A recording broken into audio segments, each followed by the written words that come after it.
la conscience collective de l'être.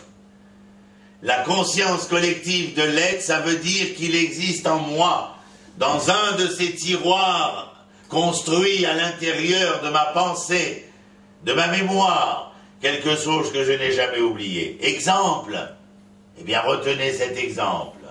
Adam, lorsqu'il est créé, contrairement à la création animale ou à la création végétale, n'est point un être créé différentiellement masculin ou féminin.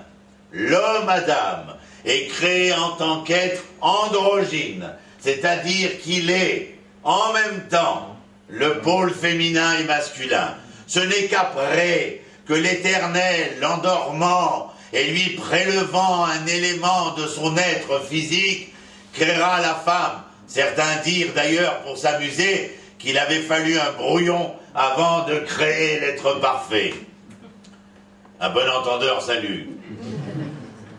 Et c'est une fois que cette femme fut créée à partir de l'expérience adamique et que Adam reconnaît dans cette femme qu'elle est la chair de sa chair, qu'il y a la nécessité d'écrire « Ve'adam yada et chava ishto » que l'homme a pris conscience, connaissance de sa femme, Chava, qui est la racine de l'existence.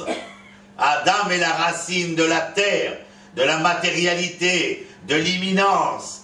Mais il ne s'allie à cette femme que parce qu'elle possède de cette côte qu'il a perdue, et donc elle devient complémentaire de l'être qui est en manque. Mais la question que pose le Chidouché Harim, Rav Yitzhak Meir Alter, le père de la Chassidoute de Gour, est ainsi libellé. Comment se fait-il, Dieu, que tu as eu besoin de créer cet être-là, différent du monde minéral et végétal, où chacun, dès le départ, connut sa place, féminine ou masculine? Pourquoi les as-tu donc créés, hein? Pour ensuite les séparer. Il fallait les créer à l'Echatrila, a priori, hommes et femmes. Et le Chidouché Harim donne cette réponse, ô combien importante, ô combien cardinale, pour la compréhension de notre histoire à nous les humains.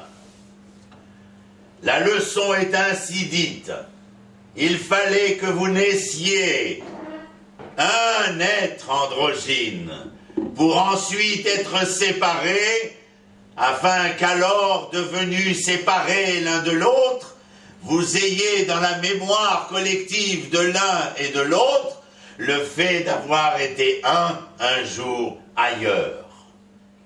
Et c'est cette conscience collective d'avoir été un jour qui va nous pousser à poursuivre d'un allant sans arrêt à la recherche de l'être tant aimé, que ce soit dans un sens ou dans l'autre, car il ne sera jamais question de Dulcinée sans inspiration de prince charmant, ni question de prince charmant aspirant à rencontrer les Dulcinées tant adulées et tant désirées.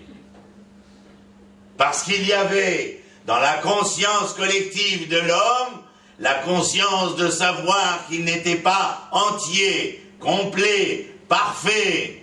Et c'est parce qu'il était un être ressentant cet imparfait qu'il aspirait au plus que parfait, l'idéal amoureux, pour au moins pouvoir réussir dans son mariage la perfection de cette rencontre et de cette relation.